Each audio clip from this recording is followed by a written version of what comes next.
Welcome to the Plain Talk Podcast. I'm your host, Rob Port. Normally, I would spend these opening moments of the show telling you about the guests coming up and then breaking into a monologue on the topics of the day. But today, we're going to skip the monologue because we've got two interviews. The first is with Chris Engelstad McGarry. She's a trustee of the Engelstad Foundation and a spokesman for the Engelstad family.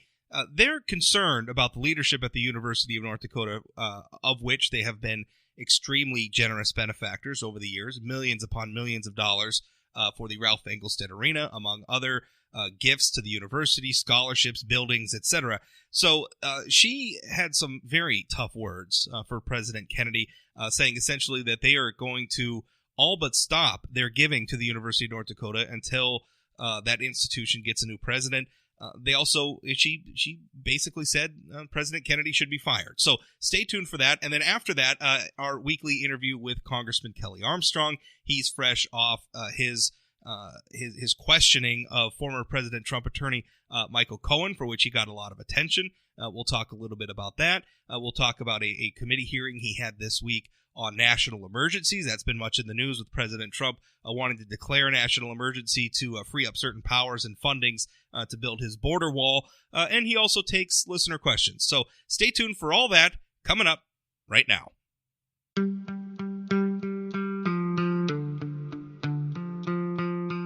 This episode of the Plain Talk Podcast is brought to you by Energy of North Dakota. Oil and natural gas from North Dakota strengthens all of America. And through our abundance of talents, innovations, and technologies, energy responsibly produced here translates to worldwide economic stability.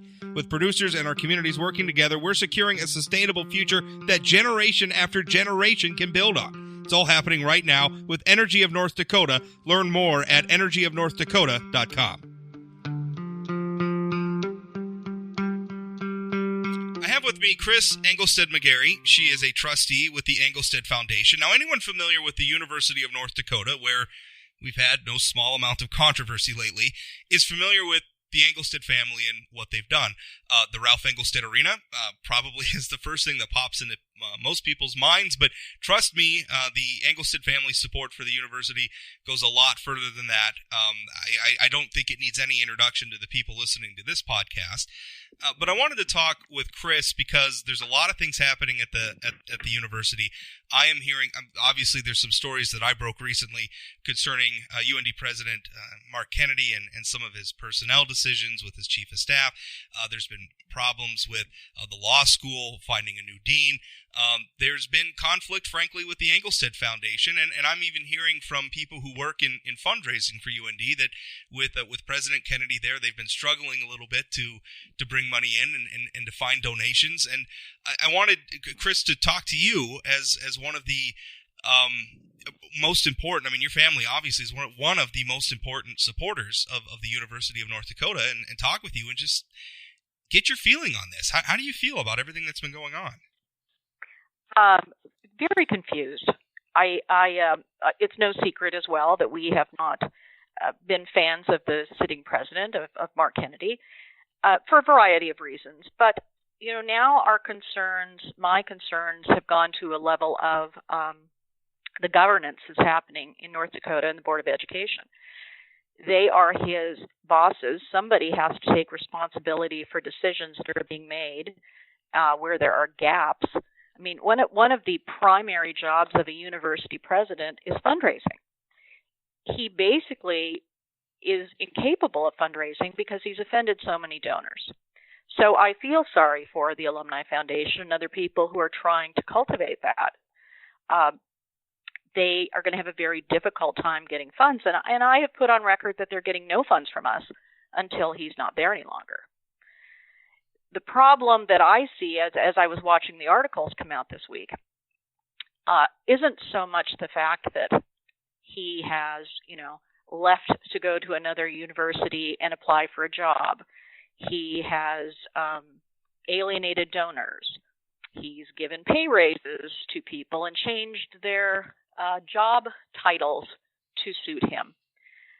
It's that if this person has demonstrated this behavior over and over and over again, where are his bosses? Where is the Board of Education? Do they care about any students at all? Do they care about how difficult they make it for people on a university campus? Do they care about the people in Grand Forks or the state for that matter? Because their behavior and their reported words don't reflect that they are concerned one bit. It's business as usual. And that I find very confusing. What is it? I mean, obviously, you're a very... I want to ask you this question bluntly. Do you think President Kennedy should be fired? I mean, obviously, you just said that your family's not giving any more money until he's gone. That, to me, that means you think he ought to be fired.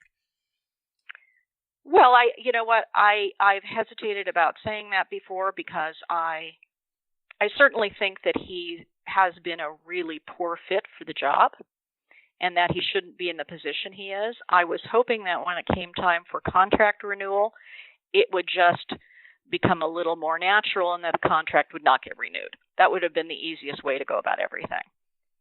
But when I see, glowing reports, I wonder if they're looking at the same person that the rest of us are seeing. If your job is his boss and you are, at the end of the day, accountable for him, then what are they going to do about the situation? How does that get rectified? So, yeah.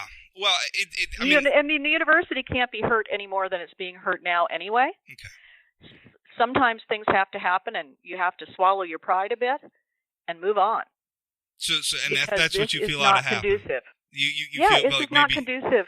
It's just time to good, say, just time to say, move on to President Kennedy. Yes. Do you want to keep reporting on the newest thing that went wrong or the newest thing that happened? This shouldn't even be a focus for anybody.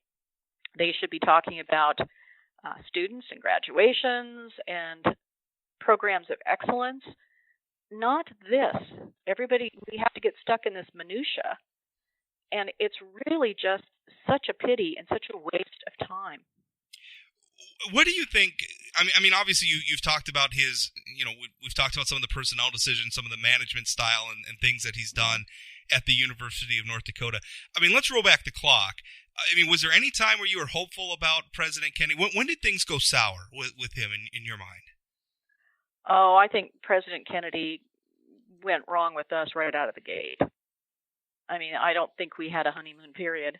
It was pretty abrupt. It was pretty aggressive. What happened? I got the sense very quickly what he was about, with us at least. He didn't like the structure of the original gift from my dad and thought that it was, that in his words, it wasn't fair to the university. Now, mind you, not only will they have a completed asset that they haven't paid for, but they receive, there's money that's coming in every year for them that they also is just an added gift. So he wanted to redo the agreement, and he was going back to ground zero for everything. And I found it be so insulting and so presumptuous that he was coming in and he knew better, that, there just wasn't going to be a relationship. That's for sure. I mean, obviously that was an arrangement that had been in place for years and years prior to his coming in. What was his reasoning that he gave for all of a sudden wanting to rework something that by all outward appearances anyway, seemed to have been working? I think it was an arrogance. I don't know that you could really say that there was a real reason. There was an arrogance where he wanted to be the person in the center of this entire gift, and that he came in and saved something, and he retooled something that honestly wasn't broken to begin with. Generally, my experience is that when you receive a gift, you say thank you. You don't tell people how they weren't generous and how you want to redo it. That was an anomaly to me. Now, obviously, I just want to play devil's advocate here for a moment, because I think there are some people who would say, well, I mean, that obviously the Engelstads have been very, very, very generous with the University of North Dakota, but at the end of the day, President Kennedy's in charge of the school. It's a public school. It belongs to the state of North Dakota. Critics who might say that you're going too far, or that you're trying to micromanage things on campus or anything like that, what would you say to them? Well, I think that donors are very different now. And maybe the generation, I would say, of my mother, where a donor would write a check and give somebody a check and then walk away. I don't think that is the future for donors. It's not my generation. It's not my children's generation. I think donors feel they have a voice. They have a responsibility to make sure that their money is used thoughtfully. We're not just a bank, an ATM that's churning it out. So, I look at it on the flip side is that I'm willing to put my reputation on the line, besides our money, and a willingness to get involved in the process to make sure that things are done according to the agreement. Listen, I don't, the rest of what happens on the UND campus is really none of my business. But my interest started because there was a lot of talk from Kennedy about wanting to make it his business. And I couldn't understand that. We have another, several years to go, and nobody's had a complaint on the money they've received. It was only when he came in that all of a sudden there was something wrong with it. I have been hearing that, and obviously they're not sharing specifics with me, but people who are involved in the UND Foundation are telling me that there's been a real struggle to raise money, and you alluded to this too. Mm-hmm. What have you been hearing? I mean, obviously, you don't want to speak for other people, but I know this is an area you're deeply involved in. You're probably the number one donor to the. I haven't looked at the list. I'm assuming you are. Your foundation. So, what are you hearing though in this circle? People are very delicate with what they're saying to me.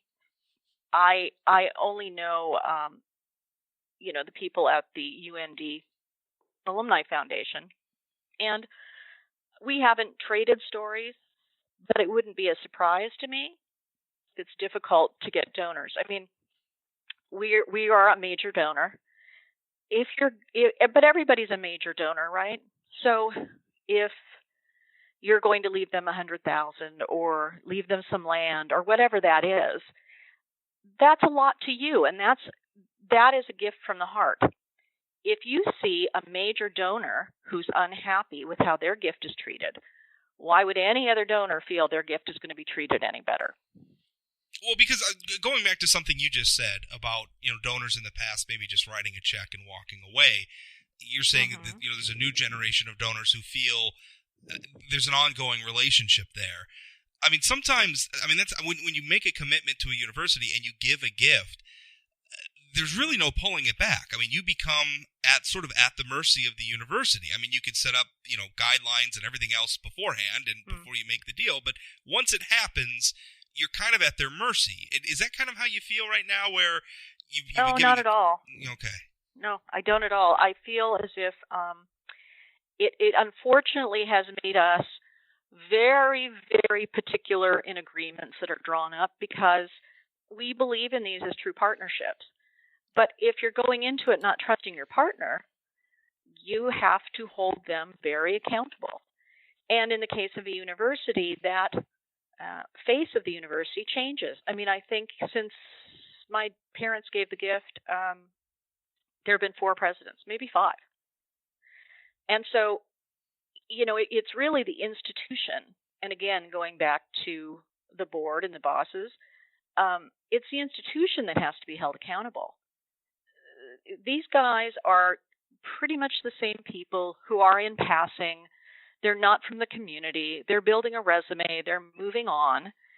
And, do they have the same investment in the community as other people? Probably not. So I go into things like this thinking that next year, 2 years from now, I'm dealing with somebody else. But the institution should be the one that is true to their word. And I think that's where your concern about all this. I mean, as I'm sitting here listening to you, I think that's where your concern lies is the institution, which is bigger than any single donor, bigger than any single administrator or governor or anybody else. I mean, yes. The University of North Dakota has been around for a long, long time, and I think everybody wants it to continue to thrive and be around and fulfill its mission for a long, long time going forward. And that's where I hear your concern is at, is for the institution. Yes. And absolutely, and long after, this president isn't there, long after I'm gone, I shouldn't, my children, the next generation shouldn't have to stay on watch to make sure everything is done correctly, because as soon as the primary donor, secondary donor are gone, then it's, a free-for-all. Like there is an agreement. I'm old-fashioned. I believe you agree on it, and you're true to your word.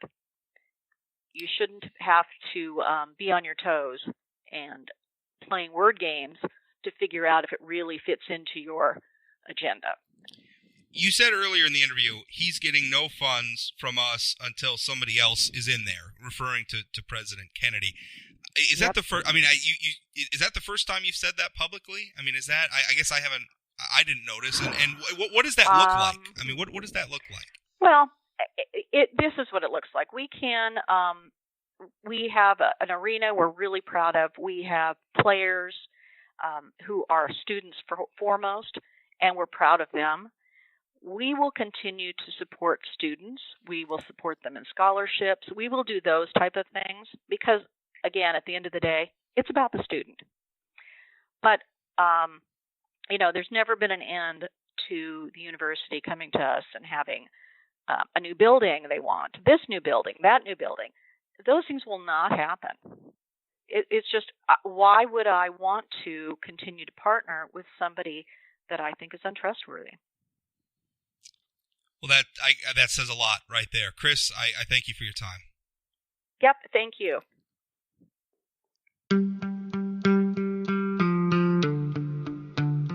This episode of the Plain Talk Podcast is brought to you by Energy of North Dakota. Oil and natural gas from North Dakota strengthens all of America. And through our abundance of talents, innovations, and technologies, energy responsibly produced here translates to worldwide economic stability. With producers and our communities working together, we're securing a sustainable future that generation after generation can build on. It's all happening right now with Energy of North Dakota. Learn more at energyofnorthdakota.com.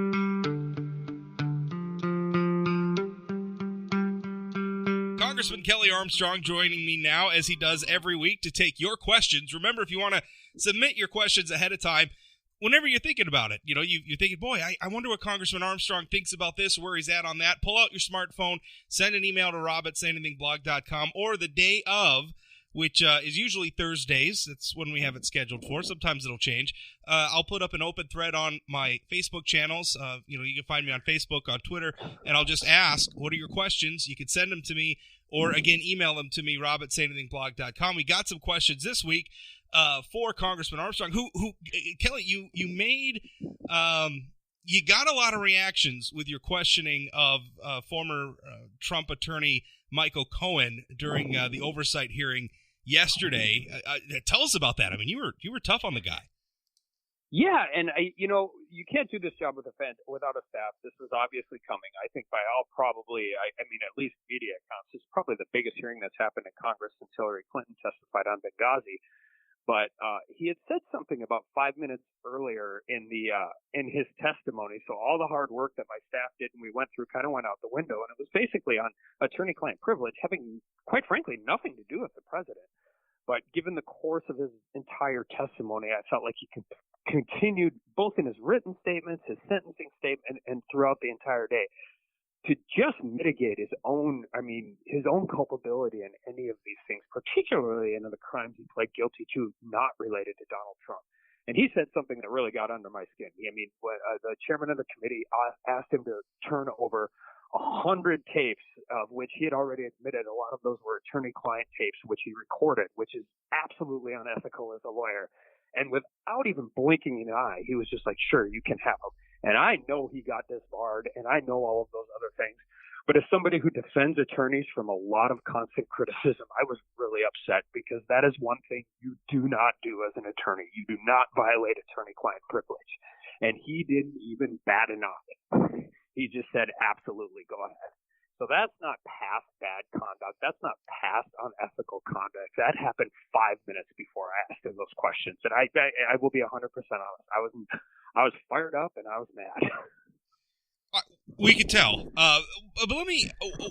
Why was that so important? I mean, because obviously, and you sort of alluded to this just now, but a lot of the responses from people were saying, well, yeah, he's going to jail. We know he's an unethical guy. Why was it so important to drill home that particular point? Because I think it just shows absolutely, and I think you can do this if you read all of the stuff and you look at his testimony, that the only thing Michael Cohen cares about is Michael Cohen. So he is not a guy, he's not a knight riding in on a white horse to save America from President Trump. He is doing this for his own personal gain. And given his past conduct and his complete and constant web of deception, that it's very difficult for me to understand why that would be the person the Democrats bring in to testify, other than to embarrass the president.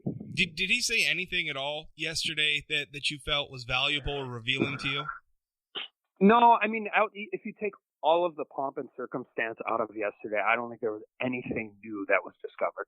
Of course, I mean, all of his salacious and whatever newsworthy comments. I mean, there's no corroboration. I mean, he offered corroboration on certain things, but those are stories that have been. I mean, quite frankly, they've been around since the election. So no, I don't think if you get past anything else, I don't think we learned anything yesterday.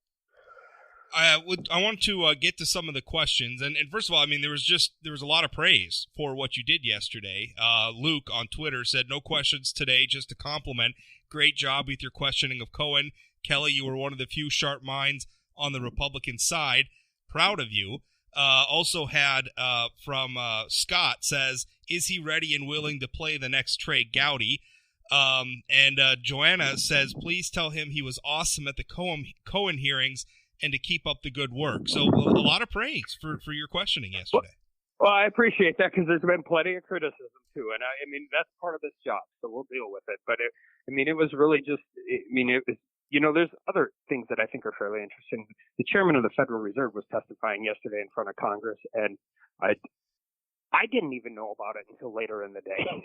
So we're dealing with a lot of noise when we could be dealing with some serious issues that are facing this country. Well, that's true. I mean, yesterday I was interviewing Senator Kramer for the podcast, and I was asking him about your committee testimony, and honestly, he hadn't heard it because he has all his own work. I mean, yours is a House committee. He's overdoing his Senate work. He'd said he'd seen a few headlines and maybe watched about 10 minutes of the testimony, but he didn't really see a lot. I mean, there's just a lot going on. I mean, President Trump was sitting down with the leader of North Korea yesterday, for crying out loud, which is a pretty big deal. Which, by the way, before we get to any more questions, what did you think of that situation? President Trump. I think President Trump's approach to this has, been obviously very unique. I mean, traditional people on both sides of the aisle have been critical of it since it has occurred.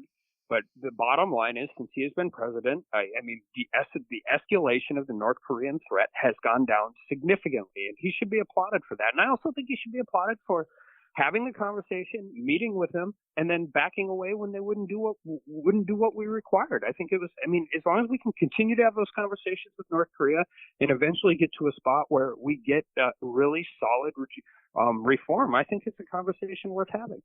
Prior to this election, we were talking about, a lot of security analysts had, we're 50-50 shot of being in a serious conflict with North Korea in the very near future. And I think that has de-escalated significantly, and that's good for everybody in the world, not just the United States. Jamie asks, if the evidence points to that direction, is he willing to vote to impeach this president? Not does he want to or thinks it should happen now, but is he open and willing at some point if the evidence proves it's warranted? If so, what would he require in order to impeach? Yeah, the answer is nobody in this country is ever above the law. But and so if there was true evidence of impeachable offenses, then yes. Whether it's this president, the next president, or a member of this body, or anywhere else, we need to hold ourselves as accountable as everybody. What that evidence is high crimes and treason always come to mind as the one that actually happens. But what that evidence is and what is being purported to be could often be two very different things.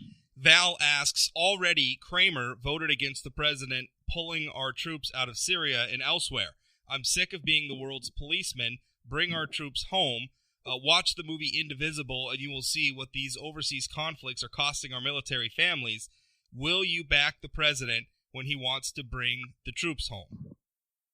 That depends solely on which particular conflict you're talking about. I think that obviously we cannot be, and this is another area where Congress has abdicated its responsibility quite a bit. I'm glad the president is saying we can't be involved in these never-ending conflicts, but I also think we have to always be cognizant of the fact that we deal with these issues over there so they don't come over here. Those are complicated questions, and they're individual to each particular conflict, and we will evaluate those on a case-by-case basis. Now, right before we started recording, you were telling me that you were in a committee hearing. In fact, we got delayed just a couple minutes because you were in a committee hearing talking about national emergencies. So what was going on there? Yeah, it's a subcommittee on judiciary and talking about the National Emergencies Act of 1976. And, obviously it's Congress, so a lot of it's partisan, but I think there are real conversations we should have about moving forward in Congress, bringing back some Article I authority into the congressional branch. And that's what the conversation is. And I think actually, when you talk about a lot of how this works, I think first I should be very clear. I think President Trump has really solid legal standing for what he has done. And I think as this proceeds through the courts, we will see that. When you're saying what he has done, you're talking about the border situation. Yes. And the reason for that is outside of how you feel about this, just from a purely legal standard, Congress has basically granted and this started, like I said, in 1976, unlimited authority to the president to do these things. So, and the courts are ill-suited. Courts are very good at determining constitutional issues between the executive branch and the legislative branch. What they're not designed well to do, nor should they, is dispute factual declarations between the legislative branch and the executive branch. So I think moving forward, we should pull back more of the authority to Congress. But I think under the law currently as it is, and like I said, I believe there's an emergency on the southern border, but that's kind of irrelevant to the legal case. I think he is on solid legal footing.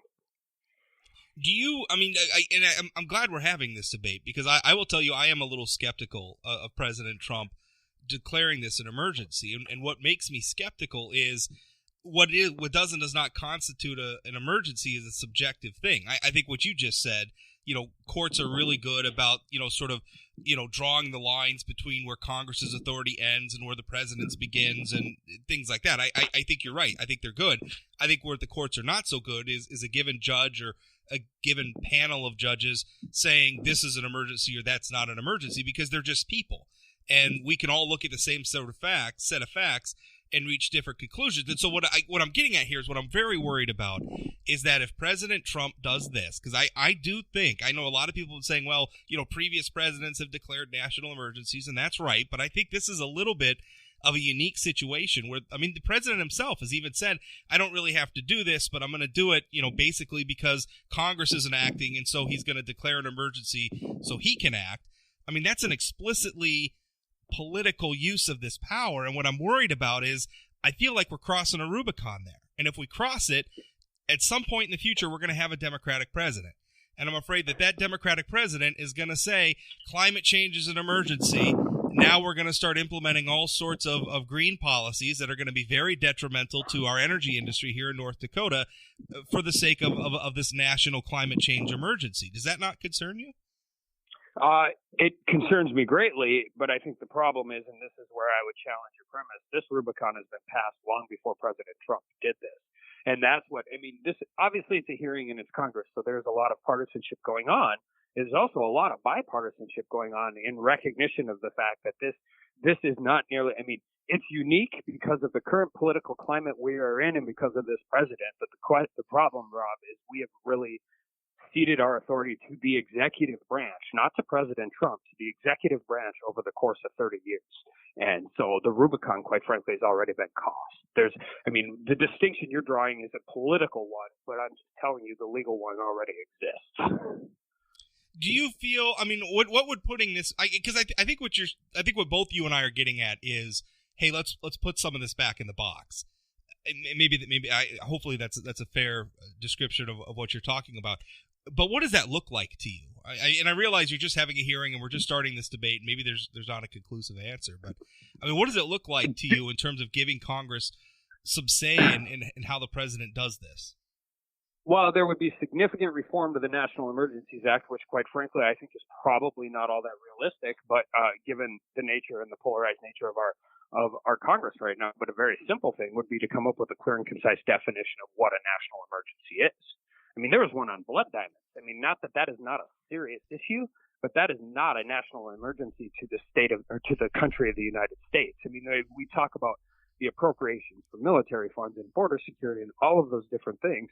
But I think defining clearly and appropriately what constitutes, what set of facts you have to get to have a national emergency moving forward, because then the courts could actually weigh in on whether something is or isn't a national emergency. I guess what I'm, and we'll put a period at the end of the sentence here, but what worries me is I think at some point, I think we just have to accept the limitations of what our government is. I mean, I think sometimes there's this, in this political environment, and I think President Trump's guilty of it. I think President Obama was very guilty of it. I think George W. Bush was guilty of it. We could go back a long ways of presidents who get frustrated with Congress but then just decide to keep going. I think at some point, I wish we would get back to some humility and politicians just saying, listen, we tried, but we don't have the majorities. It's not with us. We're going to have to convince some more people to get our way, rather than we're just going to start using procedural maneuvers to work around everything. I wish there was more of an acceptance that the procedure is the procedure. This is our system of government, and if you want to implement a policy, you're going to have to build more support, more consensus for it.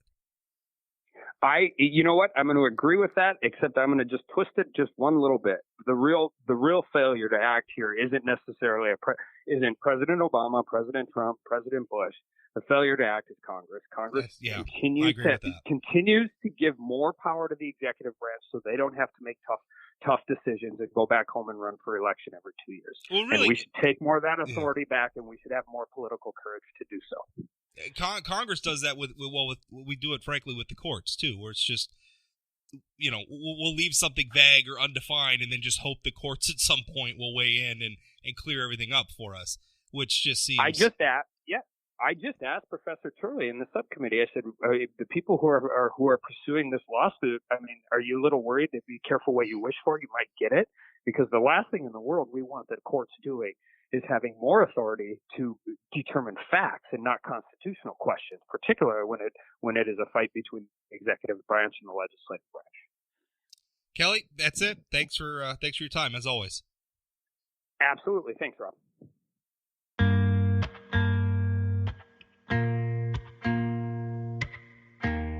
That's it for today's Plain Talk Podcast. Remember, new episodes come out Monday through Friday, right away in the morning. If you want to subscribe to the podcast, go to the podcasting platform of your choice, search for Plain Talk with Rob Port.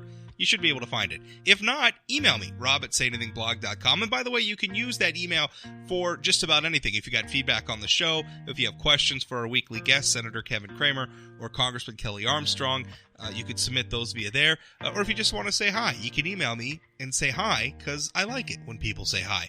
Also, if you want to follow me on social media, I'm at Rob Port on Twitter, and at Say Anything Blog on Twitter is the feed of all the latest blog posts. And also, if you search for me or Say Anything Blog, you can find us on Facebook as well.